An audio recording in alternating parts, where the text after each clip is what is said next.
I can't hear shit. Really? Alright, it's the Rod Graphing Show. First time ever on Spreaker. I'm trying it out. For those of you who may not know who I am, I drive truck for a living, so if you're hearing background noise, that's because I can't get my Bluetooth to connect the microphone. I can connect the earpiece to my phone, but for some reason I can't connect the microphone, which really makes no sense to me, because the main reason I haven't used Spreaker up until now is because I can't get that figured out, and I don't like the audio quality. But I digress. I do another podcast, phone cast, at a place called iPadio. That's where most of my stuff is. If you go there and search Rod Graphing Show, The Rod Graphing Show, Graf as in Frank, ING, you'll find hundreds and hundreds of phone casts full of drivel and dreck. But I'm going to try this one here on Spreaker. I'll get this thing figured out eventually. Oh, wait a minute. Let me. I got to try. See, like, I can't hear the sound effects. Here, let me do the clapping. Why can't I hear it? It's stupid. Hello? Testing? Is this thing on? Testes, 1, 2, 3. What a piece of shit. I don't like this. Oh, was I talking over the sound effect? See, that's what happens when you can't hear it. Somebody help me. My email address, rodgraphing@gmail.com. RODGRAFING@gmail.com. Help me out with Spreaker. I've searched online to figure this thing out, and so far I haven't found any help. But on to the point of today's show.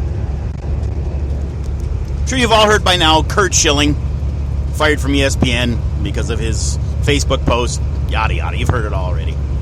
I talked about it this morning on the phone cast before the rest of the big talkers got going with the subject. Excuse me. I've since heard numerous talk show hosts commenting on this whole thing, and they've linked it to the transgendered bathroom situation in North Carolina and talked about that quite a bit ad nauseum. And as I've said in the past, there's enough rhetoric to go around on both sides of this issue where the truth lies somewhere in the middle. And common sense gets lost when people become polarized. And that's what's happening here. Now, I've said this in my other podcast, but I'll say it here because it's, again, time for some common sense to be interjected into this situation. How do we solve this problem? We've got bigger fish to fry in this country than who's using what bathroom and who's got what between their legs. Because as I've heard it said on numerous shows today, who's going to go in and check? Who's going in the bathroom? When I walk up to the men's bathroom and I say I'm a woman and I feel like a woman today, so God damn it, I'm using the ladies' bathroom. Who's going to come in the stall and check to make sure I don't have a penis? I don't know too many people that are going to do that. And vice versa on the male side. If you're Caitlyn Jenner and you need to pop a squat, who's looking to see if you got a tree trunk hanging between your legs? Not too many people. It's a losing argument. So the way you solve this problem is what I said a couple months ago when this first came out. We're at a point in America today where it's time to just make all bathrooms open to everyone. We get rid of the urinals. No more urinals. Not necessary. It's 2016. They're a thing of the past, just like the buggy whip. You don't see any buggy whip manufacturers in 2016, do you? How about wagon wheel repair companies? Not a lot of those around anymore either. Well, if we're going to be progressive, then I guess the progressive thing to do here is to just make bathrooms open to everyone of all three sexes, whatever they are. Or the what are those people called? I'm not even sure. There's a term for the people that aren't any sex, and it escapes my mind at the moment.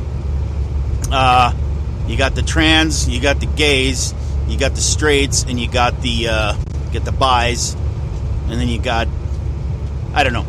I'm sure you're all saying it out there. You're yelling it at me right now. Whatever those people are that don't identify with any sexual orientation, fine. That's why we make it open to everyone. We yank all the urinals out. There's stalls in every bathroom. Stalls. Little mini bathrooms. You go in, it's private. It's got a lock on the door. That way when Dad has his 4-year-old daughter who has to go potty, You don't have to worry about, Uncle Pervy, who's really Auntie Pervy or whatever the fuck she is today, touching your kid.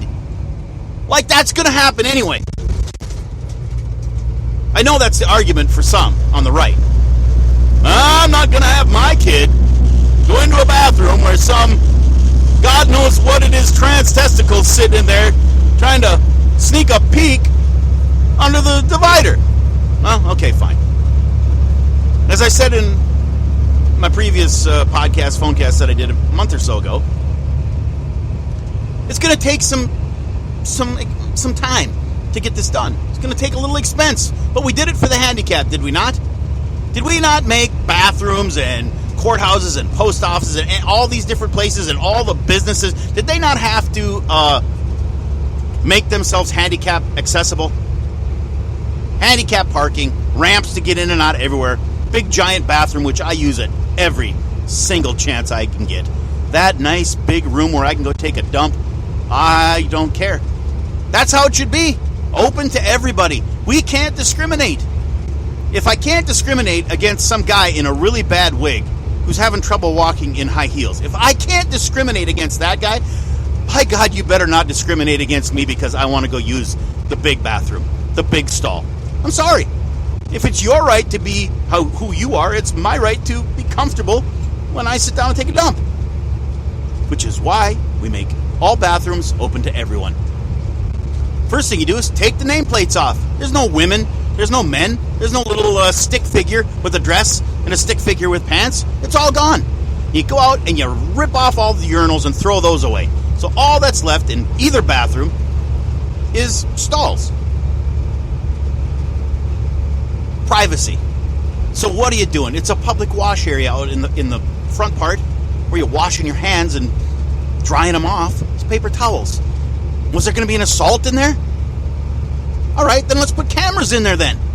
No, we can't. That's an invasion of privacy. We can't have cameras in the bathrooms. The cameras are not in the bathrooms. They're in the washing area. There's nobody naked out in the part where you wash your hands.